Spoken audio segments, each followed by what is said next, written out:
a very fractured national identity, say, because the totality of your identity is like your character, your psyche, your ethos, and so forth, all of which is supposed to be congruent with your history. With other nations, their history is made of their deeds, it's made of their actions, what they learned from it, how they developed from that, how they were affected by that, and what kind of people they became as a result of all of that. That's for other nations. For the West, and especially for America, everything that made them who they are is denied. Therefore, also who they are, they deny. And one of the major factors of all of this, of course, is race. Specifically, well, not even race, but racism, white supremacy, and the dehumanization of so-called black people, the dehumanization of Africans, and their treatment of them. This is all denied. And the worst thing you can do, if you're talking about it as on an individual level, if you anthropomorphize the nation, as I'm doing, the worst thing you can do to someone who has a split personality is to confront them about their condition. Because they built their whole way of coping in the world, their whole way of functioning in the world is based on these two elements of their identity never meeting, never being reconciled, always being compartmentalized. What needs to happen is for it to be confronted, it needs to be reconciled, it needs to be dealt with. They're never willing to do that. So you look at this reality of who they are, what they've done, and how they have built their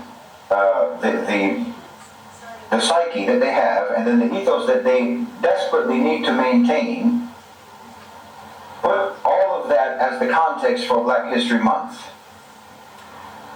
which is your obligation in Black History Month, because this is an obligation that is being put on black people in America. This isn't an opportunity, this isn't a celebration, this is an obligation being put on black people, that you will agree to contain the totality of your history in 28 days in February, and what we will talk about during those 28 days in February is not going to make us too uncomfortable. Your obligation is that you will go along with the maintenance of our fake ethos, which requires you to be very, very careful about what you say about our deeds and our actions and what actually our psyche is. And this is a manifestation of that psyche, of that dominating psyche, of that oppressive psyche that has built the whole this dominating and oppressive psyche, that the ethos that they built is designed to deny and to pretend is not the case. The ethos that they built, of course, is not as oppressors but as liberators, not as enslavers but as saviors, as redeemers, not as punishers. The ethos that they built is the complete opposite of what their history shows they are and what they've been. And obviously you can never change, you can never become even the aspirational ethos, because that's all you can call it. The American ethos is an aspirational ethos at best. That's giving them benefit of the doubt. That they aspire to be liberators, they aspire to be redeemers, they aspire to be saviors. They aspire to be good and righteous and freedom-loving and fighters for justice and so forth, defenders of rights and all of that. We can, benefit of the doubt, say that they aspire to be that. But when you are applying it to yourself as if you are that, and as if there's any evidence whatsoever that you are that, then you'll never be it. So even if it is an aspiration, if you're claiming that you have already achieved it, well then you never will achieve it. But they put Black History Month, a parentheses in the year, when the totality of the African American experience has to be contained within this 28 days, and it has to be palatable, and the whole purpose of it is actually to celebrate us for giving you Black History Month. You know, and the same goes for all of these, in my opinion anyway, my unqualified opinion, the federal holidays, like they just gave it to Juneteenth, I think last year or the year before. Within the past years, it's become a federal holiday. Federal holiday, right? MLK Day, Martin Luther King Day, and so on. To me, this is absolutely, from again, my opinion, this is absolutely grotesque. The federal government granting these holidays or establishing these holidays, to me, is like the killer coming to the funeral of the one whom he killed and giving flowers to the widow. That's what these holidays represent to me, in my opinion. And I'm always reminded when Black History Month comes along, or when there's Juneteenth, or when it's Martin Luther King Day, or what have you, I'm always reminded of that scene in 12 Years a Slave, where the slave master, the Michael Fassbender character, arbitrarily, in the middle of the night, drunk, decides to wake up all the slaves and bring them into the mansion, bring them into the plantation house, and have them dance.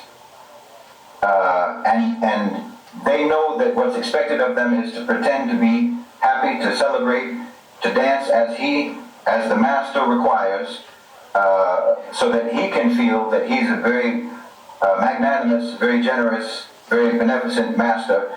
And how dare they not have fun, how dare they not show their absolute rapture at the great generosity of their great white master.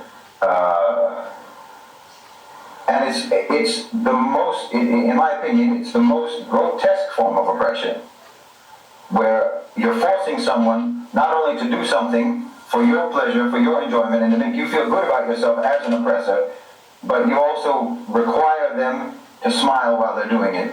You require them to pretend to be happy and to pretend to enjoy it, and it makes an absolute mockery of all human emotion. To me, it's quite vicious, and I think that again, with regards to Black History Month, I think that it's important to see it in the overall context of the history of American society and Western civilization overall. And also to see it as what it is, which is the white power structure in America, obliging Black people in America with regards to what they can and cannot celebrate about their history, what they can and cannot commemorate about their history, and in fact also, that's an important word that I just said, celebrate, rather than mourn, rather than lament, rather than blame, rather than accuse, rather than seek justice. Celebrate your history. Don't bring the party down by reminding everyone about how terrible everything has actually been in this country for you, and how terrible this country has been to you. Celebrate your history. Be proud, because if you're not, then you're doing a disservice to other African Americans. You're doing a disservice to Black people. If you don't, this is our only opportunity. We've only got these 28 days to talk about how great Harriet Tubman was, to talk about how great Frederick Douglass was. We've only got these 28 days to talk about inventions that were innovated by Black people and so on. Let's talk about...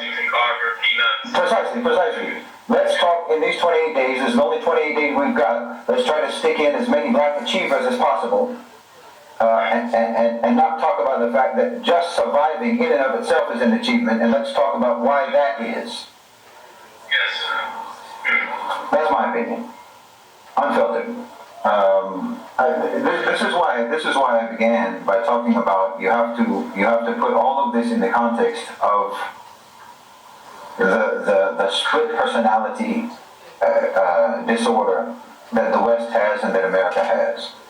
To understand that, like for example, what you're talking about, like a Martin Luther King Day or a Juneteenth or Black History Month, and then the way that those holidays are, or rather, what sort of activities, what sort of commemorations are designated for those holidays. You're always told that this is empowering. And so we have to talk about, again, Black achievement, outstanding African Americans, success stories, and so forth, and heroes, and so on, because it's empowering and it's positive, and what the idea is that what Black people need, what African Americans need, what everybody needs is positivity. So let's not focus on the negative and what have you. But it's inescapable. The very fact that you have sandwiched this topic in, again, the shortest month of the year,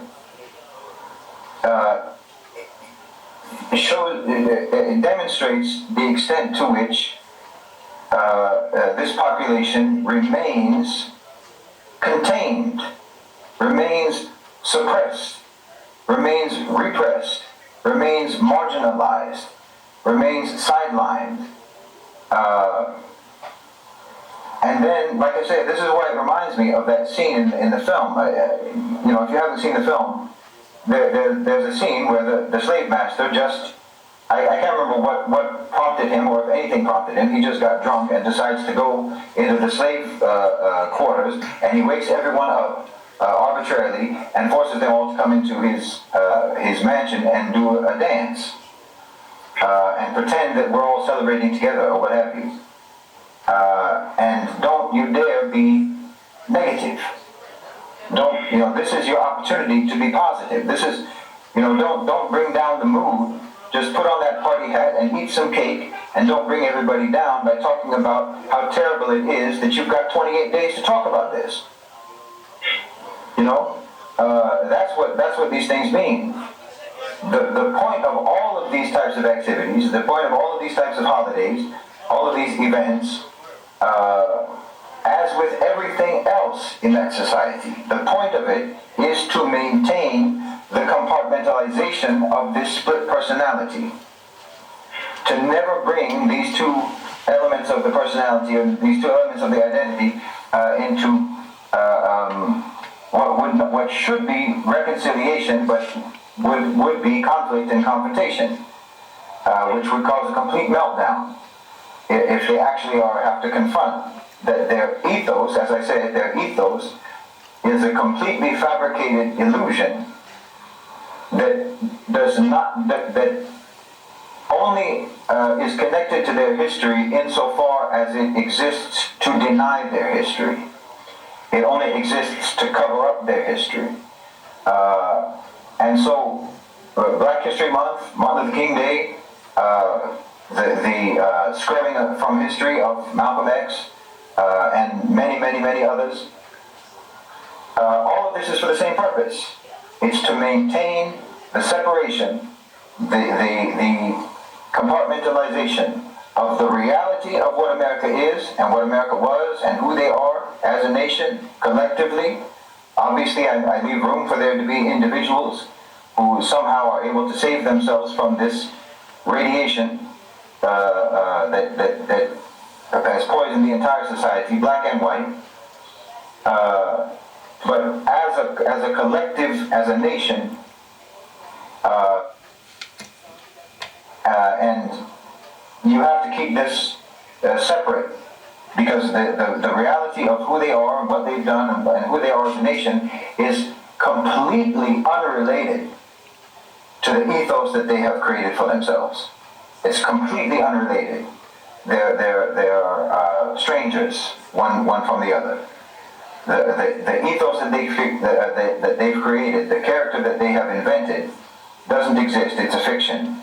The American character is a fiction. It's a fictional character, because the reality of who America has been is one of the worst villains in human history.